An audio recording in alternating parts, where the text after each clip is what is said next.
네. 2장에 미루지 말고 오늘을 살아라 라는 제목을 갖고 있고요. 네. 75페이지에 진리에는 독점권이 없다라는 이야기가 나와요. 네. 저는 이게 굉장히 네. 인상적이었어요.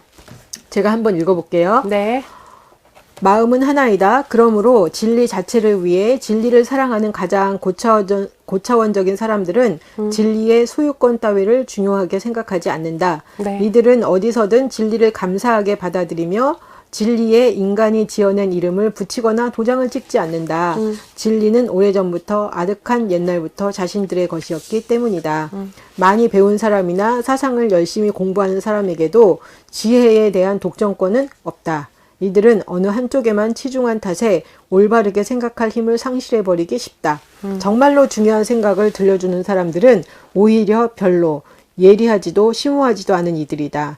우리가 오랜 세월 갈구하고 구해왔지만 찾지 못한 것들을 이들은 아무렇지도 않게 가르쳐 준다. 네. 예, 이제 보면 사람들이 서로 내가 진리를 가졌다. 내가 진리를 가졌다도 좋아요. 나만 진리를 가졌다라고 네. 이렇게만 외치는 사람들이 있잖아요. 네. 근데 그거는 정말 진리가 뭔지를 모르는 사람이구나라는 생각이 들어요. 나만 진리를 가졌다. 네. 근데 이제 여기에서 그 진리의 독점권은 없다. 그리고 내가 진리라고 생각하는 것도 보면 나의 한계 안에서 내가 그렇게 생각을 하는 거기 때문에 내가 생각하는 진리가 이게 다가 아닐 수 있다는 걸 우리가 좀 오픈 마인드로 마음을 열고 네. 생각하는 것이 필요하다는 생각이 들고요. 네네. 여기서 이제 저를 정말 이렇게 뭐 가장 무색하게 하는 것 중 정말 네. 이게 맞는 소리다라고 드는 생각은 끝에서 네.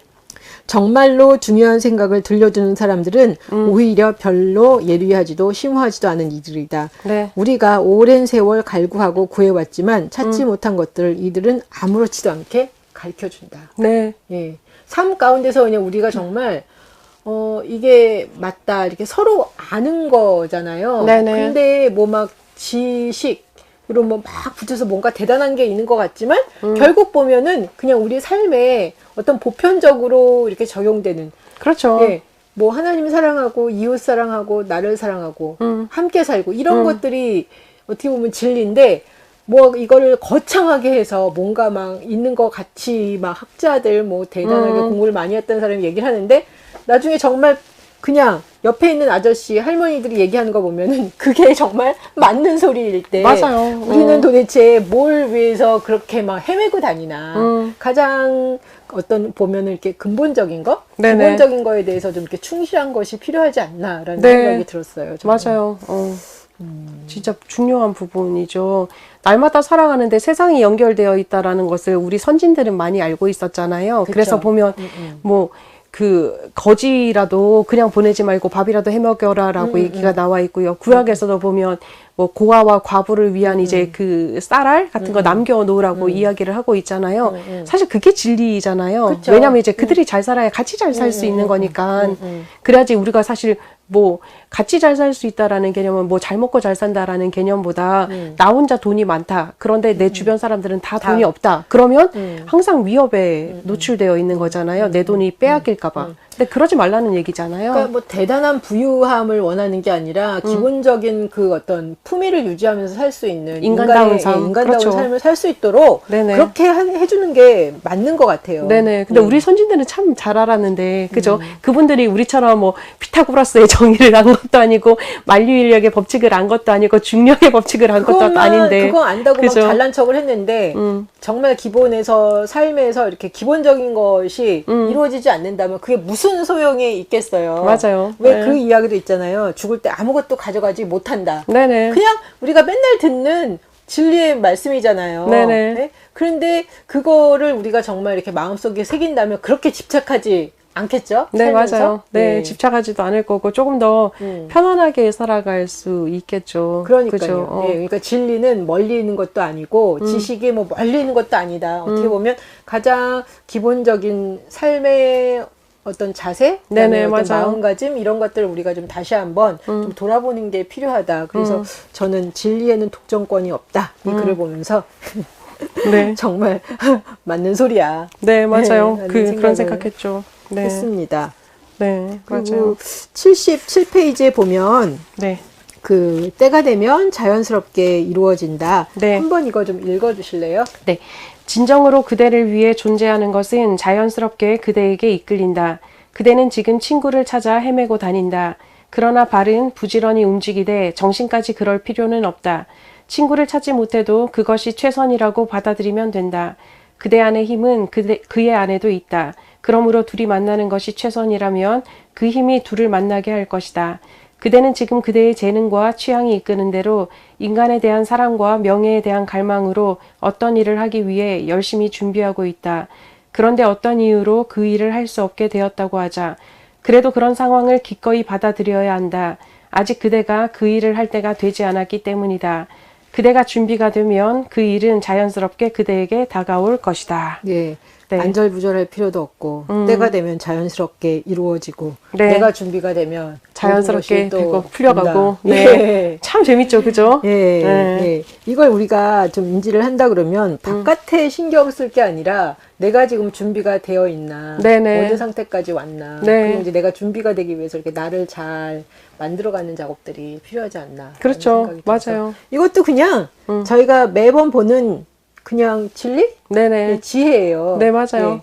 때가 되면 자연스럽게 이루어진다. 그런데 이 말씀을 알고 이해하고 가다가도 이제 어느 순간 한 번씩 불쑥불쑥 올라오면서 아직도 때가 안 됐단 말이야?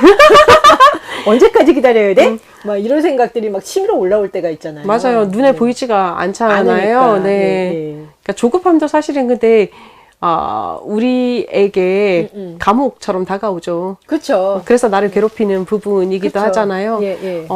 그런데 조급함이 나 자신은 아니니까요. 내 속에서 일어나는 감정이구나라고 봐줄 필요는 있고. 근데 이렇게 그러면 예를 들면 조급함이 올라올 때는 어떻게 하면 될까요? 아, 내가 조급해졌구나. 왜 조급해졌지? 아, 그래. 또 미래에 대한 불안감이 올라왔구나. 아, 그래. 미래에 대해서 당연히 불안하지. 그래, 불안한 거 당연해. 그러나 지금 할 수 있는 게 뭐지? 없지. 그래, 불안한 거는 뭐 인정해. 그런데 그게 내가 아니야. 그냥 뭐 조금 불안해 하자. 그러고 내버려 두는 거죠. 네. 뭐 어떡하겠어요. 불안한다고 뭐 바뀌지 않잖아요? 예. 네. 2장 보시면서 좀 네. 이야기하실 것들 해주시면 좋겠습니다. 그게 되게 저는 감동적이었는데, 곳곳에서 부딪히는 반대 의견에도 무심한 태도를 유지하는 것, 가장 현실적인 지혜 가운데 하나이다. 일희일비 하지 말아라. 라고 이야기를 하는 부분이거든요. 왜냐하면 이제 나 자신에 대해서 확신이 있으면 사실은 내 의견을 내놓았을 때 많은 사람이 동조하지 않을 수도 있잖아요. 그럼에도 불구하고, 거기에 대해서도 뭐 초연할 필요가 있다라는 거예요. 근데 무시하라라는 이야기는 아닌 것 같고요. 내 의견을 소중하게 여기고 다뤄주고, 그리고 귀를 열어서 그 사람들의 이야기를 듣되 그것이 나에 대한 반대가 아니잖아요. 그런데 우리는 사실 반대하면 나를 반대하는구나, 나를 싫어하는구나라고 생각을 되게 많이 하잖아요. 예. 그래서 자꾸 멀어지고 불편해지고 그 사람하고 떨어지고 싶고 그렇잖아요. 근데 그게 아니다라는 생각을 가질 필요가 있고요. 자기 확신이 있으면 그게 가능하고. 두 번째는 그 사람들의 의견 속에서 내게 맞다 할지라도 그 사람들이 뭐 어떻게 이야기를 해도 나에 대한 공격이 아니다라고 받아들여주면 또 그것도 그닥 신경에 안 쓸 수도 있겠구나라는 생각이요. 그 생각했었어요. 근데 그게 참 쉽지는 않은 게 네. 누군가가 뭐 내가 낸 의견이라든지 생각에 대해서 이렇게 막 반대할 수 있는데 그게 그렇죠, 이제 그렇죠. 강렬해지거나 이럴 때 되면 나를 반대한다라는 생각이 드는 건 사실인 것 같아요. 우리가 조금 감정적인 존재라서 그런 것 같기는 해요. 사람인지라. 근데 안 그런 사람도 있기는 한데, 감정이 조금 더 많이 풍요롭다 보니까 그렇게 되는데, 요거를 이제 떼놓을 필요가 있는 거죠. 나를 반대하는 게 아니라 내 그 생각에 대해서 의견에 대해서 반대한다. 네, 맞아요. 그렇게 생각을 할 필요가 있는 거예요. 그러고 나면 사실은, 그렇게 안 불편한 거죠. 근데도 예를 들면 사람의 그런 생각 있잖아요. 그래도 내가 낸 의견에 대해서 동조해주면 훨씬 좋겠다. 아, 그렇죠. 그건 기본적인 동조해주지 욕구죠. 않았을 때 거기에 대한 불편함. 그거는 어떻게? 얘기를 해주는 거예요. 저 사람이 얘기하는 거는 네가 싫어서가 아니고 네가 잘못 생각했다라는 게 아니고 좀 더 효과적인 방법에 대해서 이야기해 주는 것 뿐이야 라고. 그러니까 저기에서 우리가 받아들일 건 뭐지? 라고 생각해 볼 필요가 있는 거죠. 이야기가 필요해요, 계속. 그래서 거리를 두고 그거에 대해서 좀 보라는 거죠. 그렇죠. 나 자신에 대해서. 왜냐면 이제 우선 감정이 먼저 올라왔기 때문에 거기에 대해서 감정은 다뤄줘야 되는 거예요. 아, 저 사람이 네 의견에 대해서 반대했구나, 미라야. 그러니까 기분 나쁜 거 당연해. 화나지. 왜 저렇게 반대했지? 뭐, 그러다가 보면 이제 여러 사람 앞에서 반대하지 말고 혼자 와서 얘기해주지. 뭐 이런 생각도 들잖아요. 그러니까 그런 것까지도 다 알아주는 거예요. 그리고 나서 이제 얘기를 감정이 그렇게 가라앉고 나면 얘기를 해줘야 되는 거죠. 아, 이게 너에 대한 반대가 아니라 좀 더 효과적으로 이 일을 처리해 나갈 때 혹은 효과적으로 이 생각을 이제 키워나가는 방법에 대해서 다르다라고 이야기를 하는 거야 라고 얘기해 줄 필요가 있는 거죠. 그게 보니까 네. 예를 들면 제가 이렇게 신뢰관계가 있는 분, 네네, 신뢰관계가 있는 분이 그 뭐 이야기를 내고 의견을 냈는데 제가 낸 의견에 대해서 그건 아니야라고 얘기를 했을 때 사실 상처 안 받아요. 아, 그렇죠. 신뢰가 있으니까. 아, 그래요? 아, 그러면 이거 좀 다시 한번 생각해보고 올게요. 네네, 맞아요. 네, 그럼 이렇게 가고 이렇게 털고 가게 되는 것 같아요. 근데 신뢰가 없는 사람이 그 이야기를 했을 때는 저 사람이 나를 공격하는구나 이런 네. 방식으로 이게 이해가 되는 거. 그쵸. 왜냐면 이제 내가 기본적으로 그 사람이 싫기 때문에 감정이 먼저 올라와서 그렇거든요. 그렇지 않아요? 근데 처음 보는 사람이 그러면 처음 보는 사람이라도. 처음 보는 사람이 내 의견에 반대하면 신경 안 쓰지 않으세요? 신경 쓰이세요? 신경 안 쓰는 것 같기도 해요. 왜냐면 이제 그냥 뭐 예를 들면 우리가 같이 일을 하는 거예요. 근데 제가 선생님을 싫어해요. 근데 매사 선생님이 나하고 다른 의견을 내는 거예요. 그러면 뭐야? 이런 거죠. 근데 선생님하고 신뢰관계가 있는데 막 반대해요. 선생님이 좀 더 좋은 생각이 있구나 되잖아요. 근데 길거리에서 받아들여지는 거예요. 그렇죠. 이거는 이미 수용의 개념이 들어가는 거고요. 근데 처음 보는 사람이 와가지고 막 반대하면 뭣도 모르는 사람이 그러고 무시하지 않으세요? 아, 그렇죠. 네. 그러니까 차이가 있는 거죠. 네. 이거는 이제 감정이 바탕이 되어서 그런 부분이거든요. 근데 살다 보면 네. 이렇게 가끔 싫은 사람들이 있잖아요. 있죠. 그러면 어떻게 해요? 싫은 사람이 있지만 그 사람이 내는 의견에 대해서 기꺼울 때가 있죠. 내가 얘기하는 때 반대를 하면 나를 공격하는구나라고 느낄 때가 종종 있죠, 사실. 그리고 우리가 어디를 가든 싫어하는 사람 항상 한 명, 두 명은 항상 있잖아요. 그러니까 거기에 대해서 그냥 인정해 주는 거예요. 네가 저 사람이 싫어가지고 자꾸 공격한다고 느끼는구나. 왜 자꾸 공격한다고 느끼지? 그럼 이제 그 사람하고 역동을 생각을 하다 보면 억울한 부분이 있으니까 내가 자꾸 공격받는다라고 느끼는 거잖아요. 내가 안 억울하면 내가 공격을 하는 거잖아요, 사실. 그 사람이 억울하겠죠. 둘 사이에서 어떤 역동 자체가 그죠. 그러니까 내가 왜 억울해야 하는지 한번 원인을 찾아보고 나서 그 부분에 대해서 알아줘야 되는 거죠. 내가 자꾸 당했다라고 생각을 하는구나. 저 사람이 자꾸 내 공로를 가로챈다고 생각을 하는구나. 억울했겠다. 그런데 이제 그건 이제 충분히 알아주고 나면 이제 다시 한번 생각을 해봐야 되는 거죠. 그럼 미라야, 우선 보자. 이게 억울한 상황에서 얘기한 건 아닌데, 물론 이제 얘기하는 방법이 내가 끼꺼울 수는 있어. 그런데 한번 현실적으로 생각해 봤을 때 이게 조금 더 어떤 게 더 나을지 한번 생각해 보자. 이렇게 얘기하는 편이에요, 저는. 그래서 저는 이제 어제 뭔가를 이렇게 보고 듣고 이렇게 생각을 하다 보니까 어떤 부분에 있어서 난 내가 상처받았다, 피해받았다 이런 생각이 있는 부분이 있잖아요. 그래서 나는 피해자야, 그럼 난 상처받았어 이런 생각에 어떻게 보면 이렇게 좀 집착이 가 있었는데 보니까 내가 그 관계에 있어서는 뭐 피해자고 상처받은 사람일 수 있지만 또 보면 나도 그 사람한테 똑같이 했을 거예요. 그러니까 가해자하고 상처를 주고 맞아요. 그래서 나는 예를 들면 한 부분에서만 생각하고 싶었던 거죠. 나는 피해자야, 상처받은 사람이야. 맞아요. 이렇게 생각을 하고 있었는데 보니까 나도 상대방한테 피해를 주고 맞아요. 상처를 주고 있네. 이게 다 서로 주고받는 거구나. 그러다 보니까 왜 예를 들면 뭐 피해자 상처받았다 이거에 대한 이렇게 뭐 확고한 그 생각들이 이렇게 흔들리기 시작하는 거. 왜냐면 나도 똑같은 짓을 했다는 거지. 맞아, 경계선이 흔들려지는 거죠. 그죠? 경계선이 흔들면서 그냥 대충 이러면서 넘어가야 될 것 같아.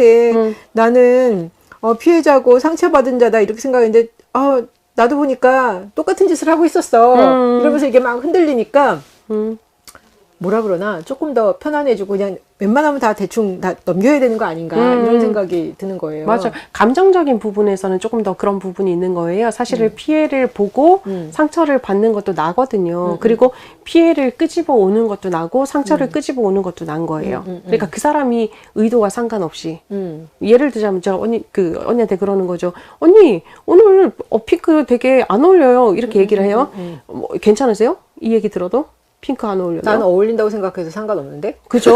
그죠? 근데 만약에 그러는 거죠. 언니 되게 못됐어요. 뭐 네가 그렇게 생각하나 보지? 그런 때 기분이 나쁜 거잖아요. 그죠? 이게 무슨 얘기냐면, 어떤 얘기에 대해서는 예민하게 반응이 나오고, 어떤 부분에 대해서는 괜찮게 반응이 나오는 거예요. 그러니까 피해를 보는 것이나 상처를 받는 거나 감정적인 부분에 있어서 관계에서, 그거는 대부분 내가 끄집어고 오는 거예요. 저 사람은 어떤 의도도 없는데, 아무 생각 없이 그냥, 오늘 분홍빛 입었네? 오늘 저 언니 딱 처음 봤을 때, 언니 핑크빛 그 베스트를 입었네? 베스트가 핑크빛도 있네? 그냥 그러고 한번 봤단 말이에요. 그러니까 아무 생각 없이 그냥 본 거였거든요. 근데 받는 사람 입장에서는 다를 수가 있다라는 거죠.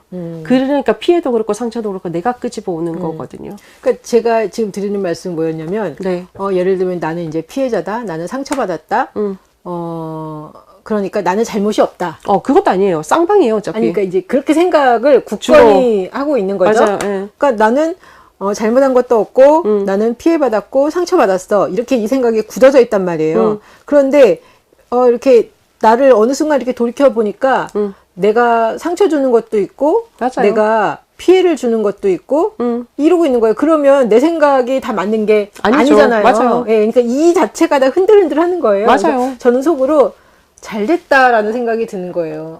이거 흔들리기가 이렇게 힘들었구나. 이거 흔들리는 게 이렇게 힘들었구나. 근데 이거 자체가 흔들린다는 거는 내가 어떤 그런 거에 대한 어떤 집착들이 점점 이렇게 좀 놓아지는 거죠. 놓아진다는 거죠. 네네. 그래서 저는 되게 이렇게 기뻤어요. 뭐 누구나 뭐 다 그렇게 생각을 하고 사는데 이때까지 왜 나만 어떤 원사이드에서만 이렇게 생각을 하고 다른 부분에서는 나는 여전히 난 잘하고 있어라고 생각을 했는데 나도 똑같이 그러고 있었네? 그냥 그 자체가 인정이 되니까 되게 기분이 편안해지더라고요. 그것도 좋은 관점 중에 하나예요. 네. 진짜. 여러 가지 관점에서 그게 이제 그 상호작용인 거죠. 사랑과의 상호작용, 그다음 세상과의 상호작용에 대해서도 이야기를 하는 부분인 거고요. 그죠? 그러다 보면 나한테도 좀 너그러워질 수밖에 없잖아요. 나도 그렇죠. 그러고 앉아있으니까. 그러니까 그리고 다른 사람한테도 조금 더 너그러워지고. 너그러워지고. 왜냐면 너도 그러고 나도 그러고 내가 나한테도 그러고 뭐 보니까 내가 이렇게 믿었던 만큼 내가 이렇게 모든 걸 이렇게 뭐 항상 잘하고 있는 것도 아니고 서로 피해를 주고 받는구나. 제가 예전에 어떤 선생님이랑 얘기를 하다가 저는 민폐 끼치는 게 너무 싫어요. 내가 그랬더니 그분이 사람이 살다 보면 민폐도 끼치면서 살 수 있지 이러는데 그래서 내가 아니 왜 이분은 이렇게 이야기를 하지? 난 민폐 끼치는 게 나쁘다? 싫다라는 게 당연하다고 생각을 했는데 지금도 기본적으로는 이렇게 민폐 끼친다 싶으면 되게 불편해요. 네네네. 그래서 그런 데는 잘 안 하려고 해. 그리고 네네. 이제 내 딴에는 민폐를 안 끼치기 위해서 열심히 노력을 해요. 네. 근데 보면 내가 전혀 민폐를 안 끼치고 사느냐? 네. 100% 그렇지는 못한 것 같아요. 일부러 그러는 건 아니지만 나도 모르는 사이에 상대방한테 민폐를 끼칠 때도 있잖아요. 네, 맞아요. 네. 그래서 암만 내가 잘하려고 그래도 살다 보면은 다 모든 것들이 내 생각대로 되는 것도 아니고 나도 보면은 내가 싫어하는 부분들이 있는데 남한테 나도 똑같은 짓을 하고 있구나. 이거를 어떻게 하면 좋냐. 막 이런 생각들이 많이 들더라고요. 맞아요. 거기에서 또 한 가지 기준이 더 있는 거예요. 민폐의 기준이 다르기 때문에 나는 민폐를 안 끼쳤지만 그는 민폐를 받았다라고 생각할 수도 있는 거예요. 그죠. 저녁 늦게 전화 잘 안 하시죠? 안 하죠. 8시 넘으면 전화하면 안 되시는 웬만하면 거죠? 전화 안 하죠. 네. 10시, 11시에도 편하게 전화하시는 분들 계세요. 우리 입장에서 민폐잖아요. 민폐죠. 뭐야, 이 여밤에. 근데 그쵸. 그분들은 당연하다라고 얘기를 하는 거예요. 왜냐하면 그분들은 그게 민폐라고 생각을 안 하니까. 그래서 이제 그 개념에서 생각을 하면 조금 더 효과적으로 생각할 수 있겠죠. 그죠? 나는 이제 뭐 내가 민폐를 끼치려고 끼친 건 아니었지만 상대방이 민폐라고 느끼는 영역이 있을 수 있다. 그렇죠. 내가 또 민폐라고 느끼는 영역이 있는 것처럼. 그죠? 그래서 저는 예를 들면 뭐 민폐를 끼치면 안 돼. 그런 것 때문에 이렇게 좀 딱딱 끊는 것 같아요. 네네. 관계를 끊어야죠. 그러면. 네. 네. 정리가 돼야지 민폐를 안 끼치니까. 민폐를 안 끼치기 위해서 이렇게 딱딱 끊는데 지금 보니까 내 딴에는 그래서 그런 건데 네네. 상대방이 이걸 그렇게 받아들일까 하는 생각도 좀 약간 들긴 해요. 그죠. 예. 네. 어차피 세상은 연결되어 있다라고 얘기를 하잖아요. 그렇기 때문에 서로 끼치고 서로 받기도 하고 그렇게 살아가는. 민폐를 끼치기도 하고 민폐를 받기도 하고. 그렇죠. 그렇게 근데 살아가는 이게 존재인 거죠. 예전에 어떤 분들은 많은 분들이 대부분 그렇게 살아요. 성격 네. 좋으신 분들이 이렇게 막 달력에 네. 틀어놓고 맞아요. 아 이러면 안 돼. 막 이런 생각이 되게 네. 강한 사람이었거든요. 네, 맞아요. 근데 이런 부분들이 이제 점점 이렇게 이게 좀 흐려지는 것 같아요. 네, 맞아요. 그게 좋은 것 같아요. 그게 좋은 건가요? 정신 건강엔 좋죠. 그런데 이제 저는 그건 있는 것 같아요. 이제 그게 흐려지기는 하나, 그래도 제가 민폐라고 생각하는 영역은 저도 조심해요. 여전히. 그러니까 그게 이제 뭐 그 사람을 위해서라기보다 나 자신을 위해서. 왜냐면 그거를 자꾸 어기면 내가 불편해지잖아요. 그렇죠. 근데 내가 불편해질 필요는 없으니까. 그렇죠. 네, 그러니까 나는 조심할 건 내가 조심하고. 그러네요. 그러네요. 네, 예. 그렇습니다.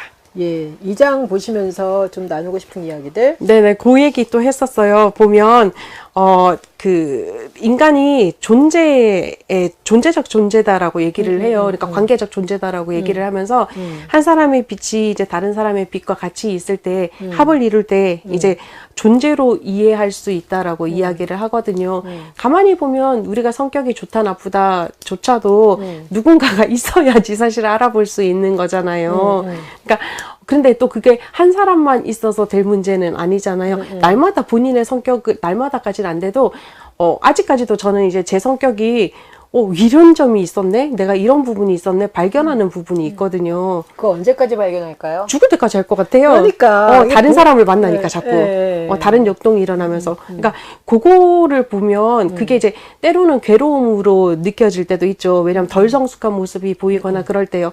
그럼에도 불구하고, 그런 감정을 느낄 수 있다라는 것 자체가 사실 내가 살아있다라는 걸 느끼게 해준다라는 거예요. 그래서 같이 있는 존재들이 참 귀하고, 또 같이 살아가는 사람들 자체가, 참, 나를 보는데 좋은 도구로서 역할을 해주시는구나라는 걸 생각해 보게 됐어요. 어떻게 보면 이렇게 못 보던 내가 인지를 못했던 내 모습이 보인다는 거는 네네. 감사한 일인 것 같아요. 네, 맞아요. 네, 그러게요. 기꺼울 수도 있고 안 기꺼울 수도 있지만 네. 또 뭐라고 얘기하냐면 네. 그가 읽은 책, 우리가 상대를 알아볼 수 있는 가장 좋은 방법은 상대가 읽은 책, 상대가 관계하고 있는 사람들, 상대의 옷차림, 취미, 걸음걸이, 눈의 움직임, 방을 보면 알 수 있다라고 얘기를 하잖아요. 그러면서 저는 이제 제 책상을 생각해 보면서 딱 뒤져봤어요. 그래 나는 정돈이 안 되어 있는 사람이구나라는 걸 다시 한번 깨달았죠. 되게 정돈되어 있는 것처럼 저는 말투나 행동은 항상 그렇잖아요. 말투는 되게 딱딱 풀어지는 편이거든요. 그리고 또 그 교회에서 일할 때 보면 되게 딱딱딱딱 잘라서 하는데 제 책상은 저희 이제 교육자실에서 제일 많이 쌓여 있는. 그래요? 좀 정리를 잘 못해서 제 방도 마찬가지기도 하고요. 그래서 나는 잘 정리가 원래 천성적으로 정리가 잘 안 되어 있는 인간이구나 생각했죠. 그 말도 맞는 것 같아요. 여기에 뭐 친구라든지 보는 책이라든지 관심사든지를 보면 그 사람이 어떤 보이죠. 사람인지 어떤 사람인지 대충 이제 알 수 있다. 맞는 것 같아요. 어떤 사람은 처세술 책만 죽도록 읽는 사람이 있어요. 처세술? 어떤 사람은 책 읽는 거 싫어해서 유튜브로 처세술 아니면 뭐 그 맥잡기 뭐 이런 거 죽도록 보는 사람도 있고요. 그러니까 되게 다양하죠, 그죠? 예. 근데 그런 거 보면 이제 그 사람이 그렇구나라는 걸 알 수 있다라는 거죠. 네. 네. 또 미루지 말고 오늘을 살아야 되는 가장 좋은 이유는 뭐냐면 삶에서 마음의 안정을 유지할 수 있는 가장 좋은 방법이다라는 거요. 오늘을 사는 게 네네, 오늘을 살지 않으면 구천을 떠도는 거죠. 내 영혼이, 내 마음이. 그러니까 오늘을 살자. 근데 그냥 흩뜨려 버리면서 그냥 이제 흘러버리면서 살아가는 게 아니라 내가 누구인지를 알고 내가 어떤 생각, 어떤 감정을 가지고 있는지 알고 살펴주면서 살아간다면 좀 더 행복하게 살아갈 수 있겠구나라는 거 생각하게 됐어요. 그렇죠. 네.